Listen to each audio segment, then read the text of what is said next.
Jyotiba Phule lived from about 1827 to 1890. He pioneered the attack on the kind of religious authority that was claimed on behalf of the Brahminical social order, and he set in motion a vigorous movement through which those designated as lower castes could challenge the Brahminical social order. Phule was very active in the field of education and considered the issue of illiteracy to be a major reason for the way caste-based oppression worked itself out. In 1848, he set up the first school for girls belonging to the lowest rung of the caste hierarchy, in spite of the danger of a high caste backlash.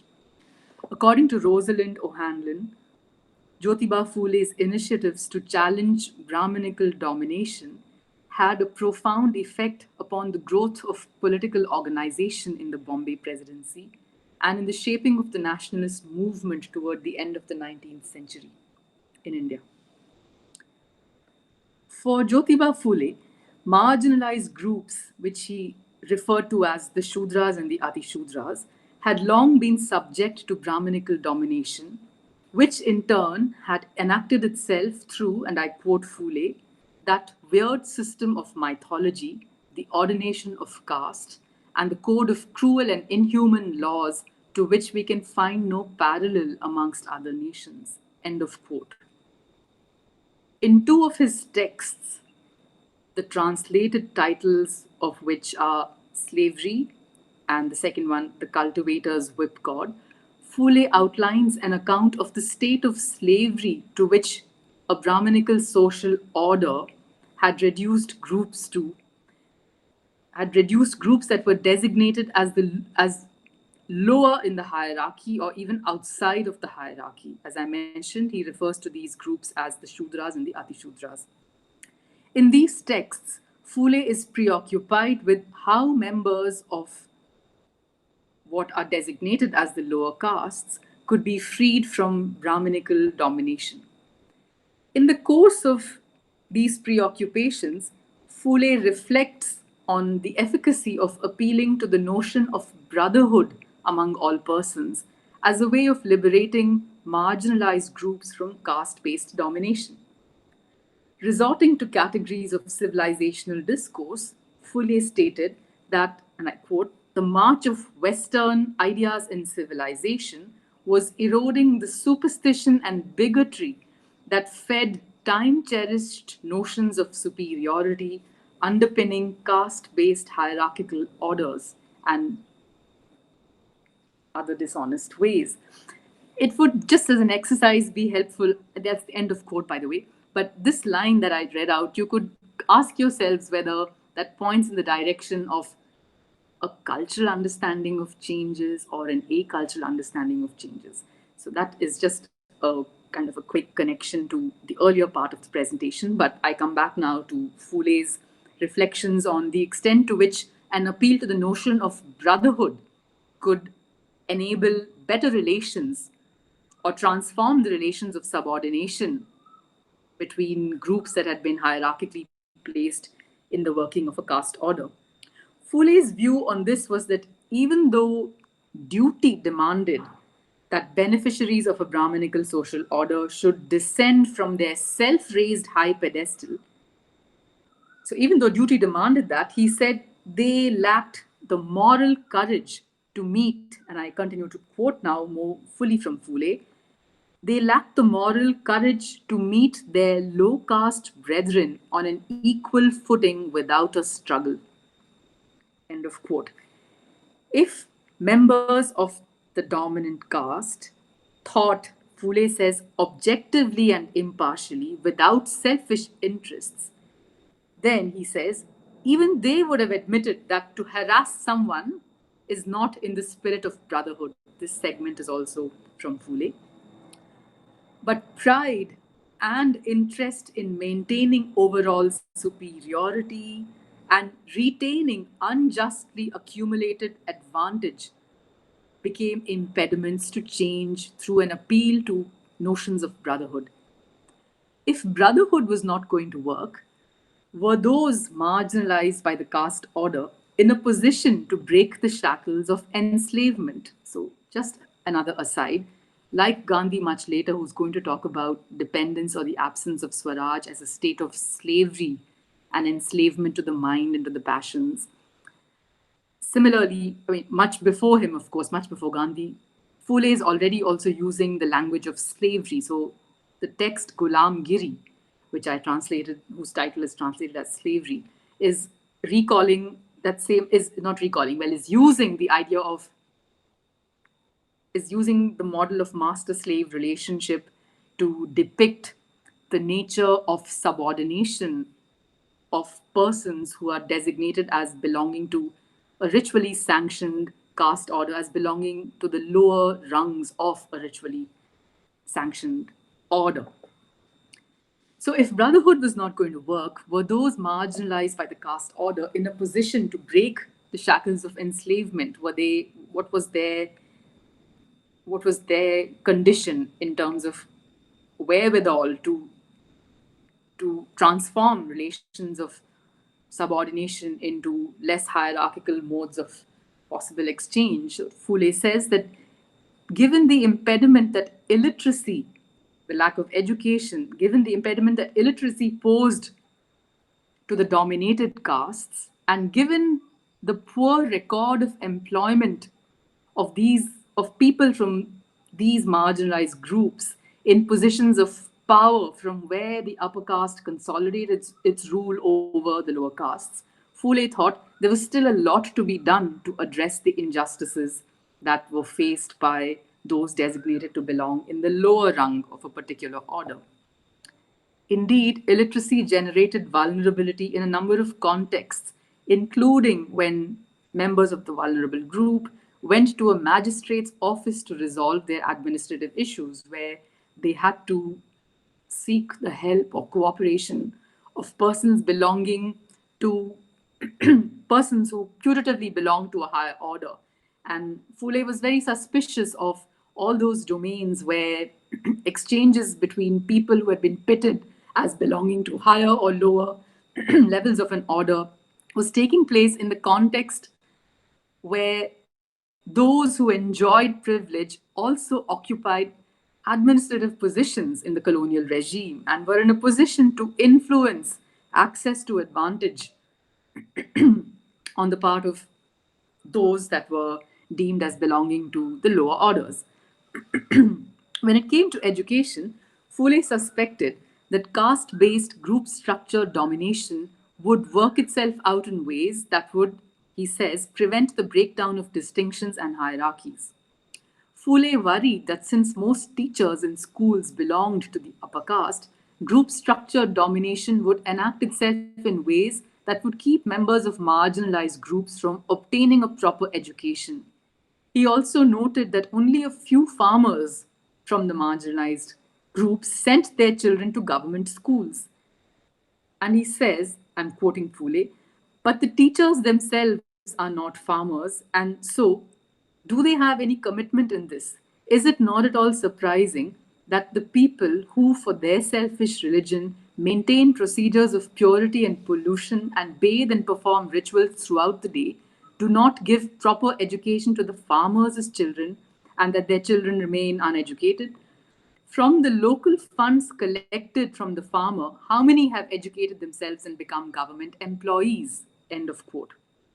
So Fule is on the one hand registering some concern about the absence of teachers who can in some ways in a kind of represent or mirror the experience of the life experiences of those who are seeking education, those who belong to the those who putatively belong to the lower orders. So the absence of a fit in terms of who is teaching whom and ways in which that should be addressed by reappointing teachers belonging to different groups, for instance, was something that he suggested as a way out of that impasse that he thought existed. Fule argued for the generation of incentives to attract farmers' children to school in the first place. And aside from claiming demographically oriented mirror representation in the appointment of teachers, he strongly admonished the colonial administration for paying insufficient attention to the educational needs of the castes deemed lower in the social hierarchy. I want to quote from Phule here. He says, in general, the Shudra and Atishudra farmer is slaving on his farms along with women and children day and night until he is exhausted and paying the various taxes, funds, etc. But our charitable government does not think even of educating the farmers as children enough to enable them to read a book on farming or relevant notices in newspapers. End of quote. Phule criticized not just the British government's general neglect of education of the lower castes, but also its policy of spending more on higher education at the expense of neglecting education of the masses.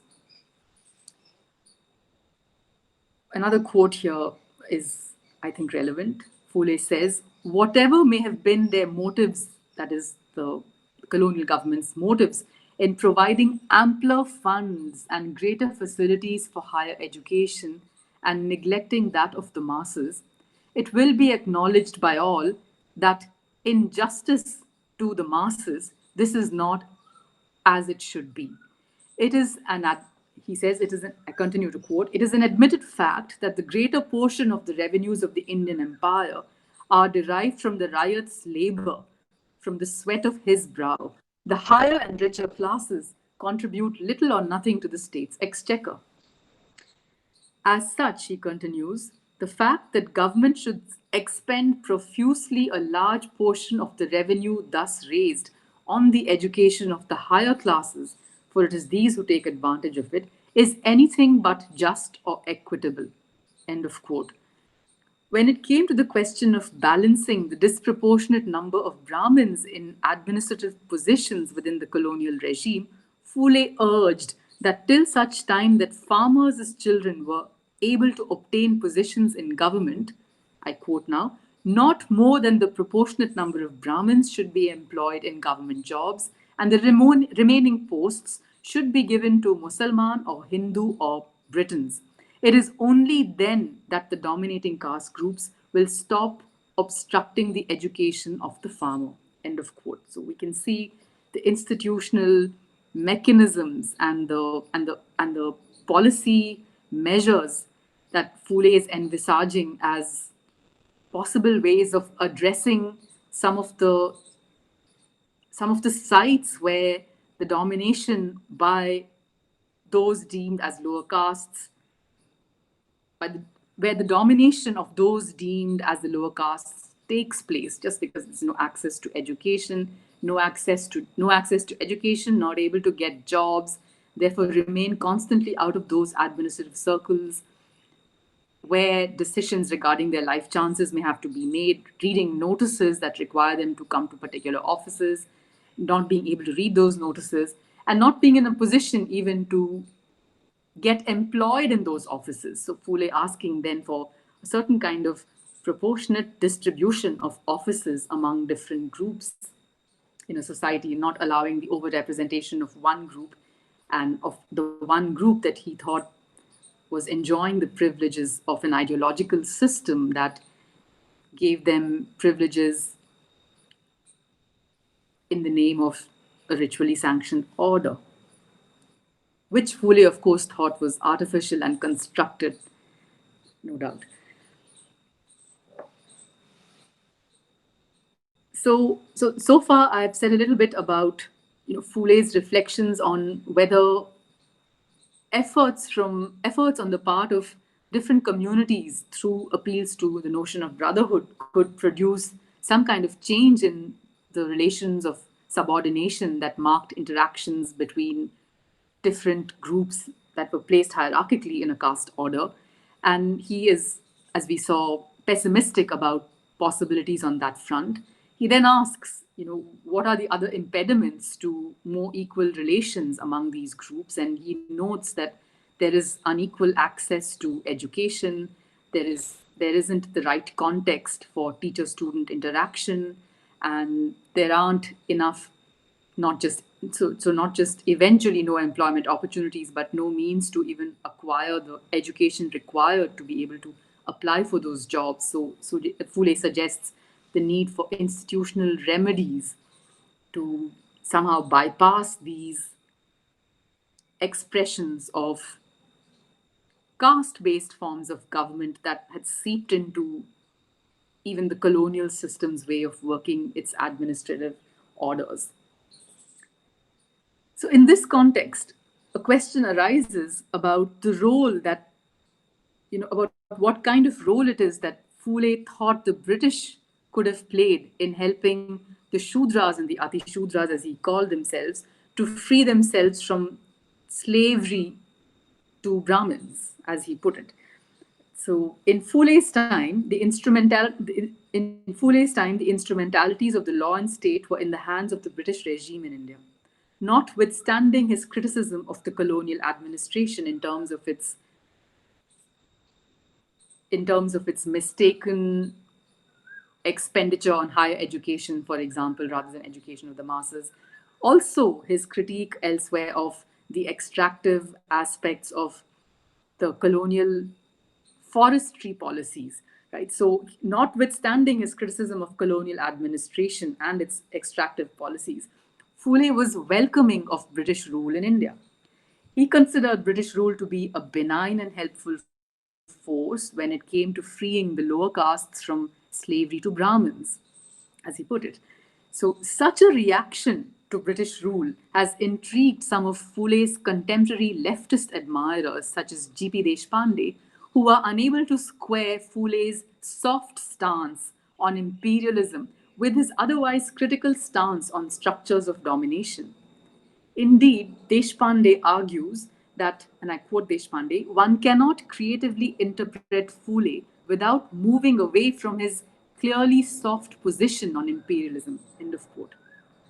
However, I would argue that at least part of the significance of Fule's thought derives from his ambivalent disposition toward imperial rule. In fact, attention to Fule's stance vis a vis British rule, and that includes his reasons for supporting it as well as the expectations of it implicit in his criticisms of its rule. So, his stance vis a vis British rule, I think, can reflect the relevance attributed in some strands of modern Indian political thought to the indispensable role of liberal political instrumentalities such as the law and state in gradually freeing human persons from the shackles of oppressive social structures. The content of Fule's chastisement and celebration of British rule can reveal both what Fule expected of state power and what he appreciated about it. Fule viewed these instrumentalities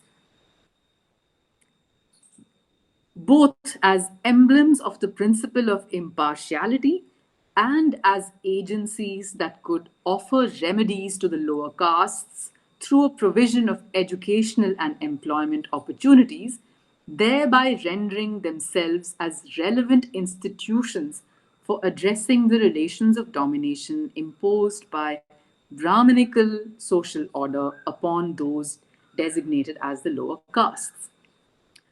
Fule's skepticism with regard to the possibility of freeing lower castes from a state of slavery via reliance upon notions of brotherhood led him to pin his hopes for the amelioration of the plight of the Shudras on the liberal instrumentalities of the law and state. It would be the function of these instrumentalities externally to institutionalize such measures of compulsion as would generate a regime to address the plight of victims of Brahminical slavery. Let me probe briefly the reasons why Fule lauded British rule, and on the basis of which he can said to have placed his faith on the law and state for rectifying caste based injustices. In the concluding sentence of the text, Cultivator's Whip God,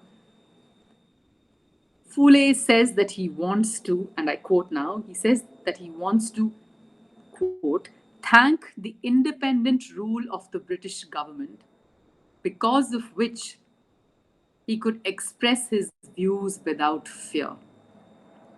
End of the quoted segment.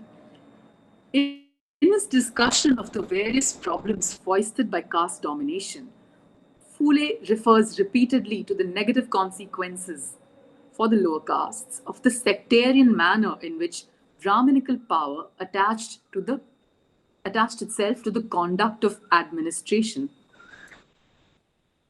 But in lauding the independent rule of the British government, so remember, he's thankful to the independent rule of the British government.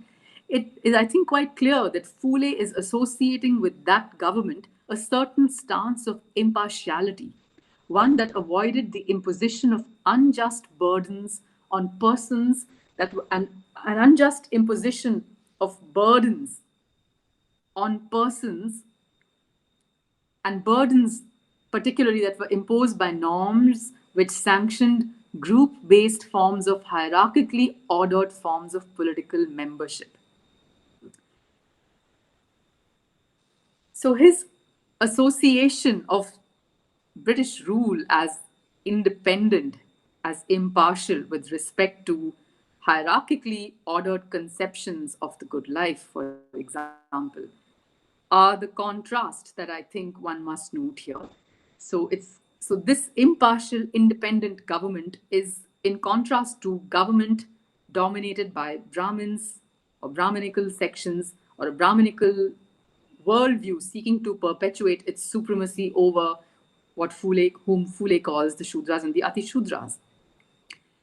And Fule's positive valuation of a political environment in which even someone like him, and here he was referring to his own position in the caste hierarchy that was used to understand where people stood in terms of political membership. He did not think it trivial that he could express his views without fear. So this is also now a space where one should think a little bit and about what Fule is saying. So I'm going to quote from Fule. So Fule tended to equate freedom as the ability to express freely one's point of view. And I said I was going to quote, so here comes the quotation. He says, "It is essential for human beings to be free. When man is free, he can clearly convey his thoughts to people through writing or speech. But if he does not have freedom, then he is unable to communicate his thoughts, however beneficial they might be to the others, and consequently those thoughts just evaporate into thin air." End of quote. So we can discern quite a few things here. There's the idea that maybe through the exercise of fearless speech, it's possible to share ideas which are of common concern, which are of interest to everybody. And living in a state of fear and being deprived of the freedom of sharing or communicating one's views to the others is not just going to be akin to being in a state of unfreedom, but is also going to lead to the loss of opportunities to share meaningful conceptions about how to, well, not meaningful conceptions, but how to meaningfully understand in the first place and address issues of common concern.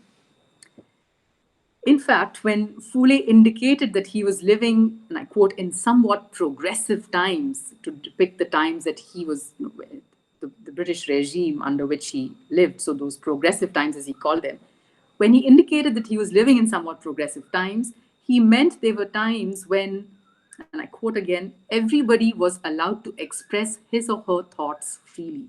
End of quote. For Fule, it can be reasonably speculated, upholding a system in which one is able fearlessly to express one's views without fear of being subjected to cruelty by the powerful against whose domination one might protest had clear institutional implications.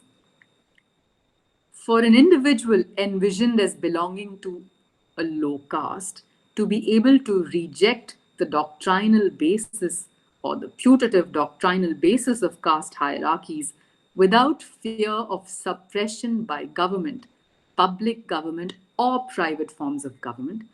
That would be a marked shift from times when formidable forms of persecution, grounded in ritually sanctioned hierarchies and orders, were imposed on those protesting those orders.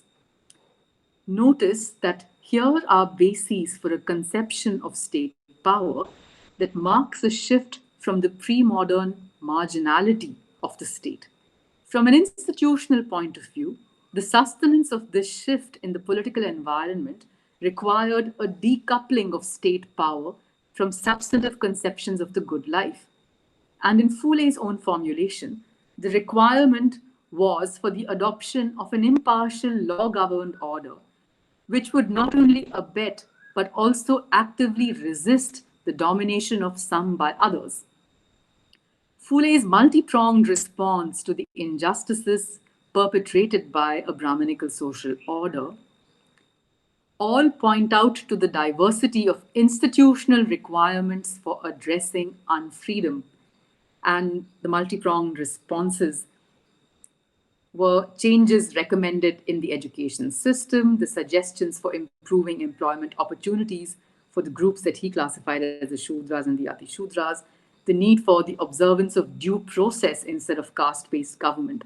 All of these are institutional ways of addressing unfreedom. Foulé's view underscores the notion that securing freedom for persons requires systematic, non dominating interventions by the law and state. That was how he sought to give meaning to the notion, and I quote Foulé here, that all human beings have a right to enjoy human rights in equal measure. End of quote. And that was how he wanted to resist, and I quote again, he wanted to resist those who, quote, on the basis of the authority derived from their arrogant religious beliefs, mercilessly treat other fellow human beings as mean and inferior. End of quote. Such resistance was necessary, Foulé adds, quote again, to not blacken the name of our Creator by allowing them this license, because it will go against the holy rule of equal rights decreed by Him. End of quote. So this is something that I will talk about in my concluding remarks. Foulé's use of the notion of a creator, nirmik, the term that he used for the creator was nirmik, and using a certain conception of God to respond to other conceptions of religion that were drawn upon to justify or rationalize a caste order. If we interpret Foulé's appreciation of colonial rules, and coming back to the issue of Foulé's faith and hope in British rule or the systems associated with British rule, and responding to the perplexity that scholars like G.P. Deshpande register in regard to Foulé's appreciation of aspects of British rule. So, if we interpret Foulé's appreciation of colonial rule in light of the possibilities for impartial government that it offered to persons belonging to hitherto oppressed groups, then it becomes possible to take a wider view of Foulé's comments about British rule. Foulé can be viewed as being able to identify within forms of rule in British India some of those characteristics of political rule that would be less arbitrary from the point of view of securing the liberty of all, including those who have been victims of social orders that are coming to be seen as oppressive. Like his contemporary Mahadev Govind Ranade, who too endorsed a conception of modern state power and argued for its role in bringing about reform of caste and sex based inequalities, Foulé was also able to distinguish between, like Ranade, between state power and colonial power. About 3 decades after Foulé and Ranade, B.R. Ambedkar, who would serve as the chairperson of the drafting committee of the Constituent Assembly of India, Ambedkar would develop the endorsement of the place of the law and state in ameliorating the plight of victims of casteist orders. He would advance sophisticated arguments for establishing mechanisms to enable meaningful representation of the lower castes in elected decision making forums through devices such as separate or joint electorates with reserved constituencies. My aim in referring to Ranade and Ambedkar is to say that Phule's view of the liberal instrumentalities of the law and state as relevant agencies for enabling social justice was not an isolated strand in modern Indian political thought. In fact, a working hypothesis that can be advanced is that the concern for individual liberty in modern Indian thought frequently has been worked out through a lens that did not begin by insisting on viewing the individual as a rights bearing entity whose life chances were unrelated to his or her communitarian embedded position. In seeking to secure liberty for persons, these thinkers did not necessarily idealize the idea of an unencumbered self. On the contrary, they understood that persons were embedded within group memberships of different kind. Fule, for example, is talking about group structured disadvantage, and one of the ways to overcome it, for him, was through political arrangements that could pierce through some of the core causes for that collectively expressed disadvantage, such as the lack of, for non Brahmins, access to education and to opportunities for holding positions of administrative power.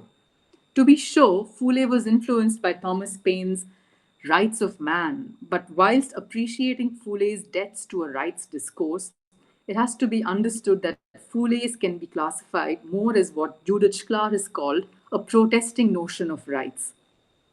A protesting notion of rights, says Schlar, sees rights as directed against physical psychological abuse. At stake in such a notion of rights, says Schlar, are the rights of the socially and politically disenfranchised, who are real or self styled slaves. It's about their disenfranchisement with regard to a safe public and private life. This notion of rights is distinct from one that demands a grant or return of an entitlement or some historically guaranteed property, says Schlar. The property oriented senses of rights is sometimes the appeal of the proprietor, who is made all the more nervous, Schlar says, by the very real presence of slavery. But, says Schlar, and I quote her here, when it is grasped that a human being cannot be a thing or resource for others, and when acts of rational empathy are forced, then the assertion of rights that emanates is one which reattributes primacy to the notion of rights as protest.